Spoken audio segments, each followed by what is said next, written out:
So it's been a really interesting day so far. I mean, really what we're trying to understand is how artificial intelligence and AI technologies are going to really impact on international education and in particular the university sector.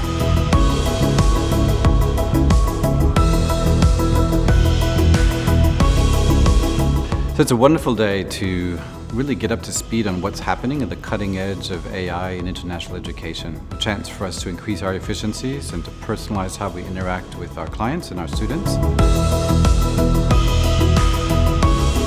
I'm extremely inspired by the kind of people who showed up at the PI event. I think this is where change is starting to happen, from being more of a linear equation to a dynamic workforce-driven equation.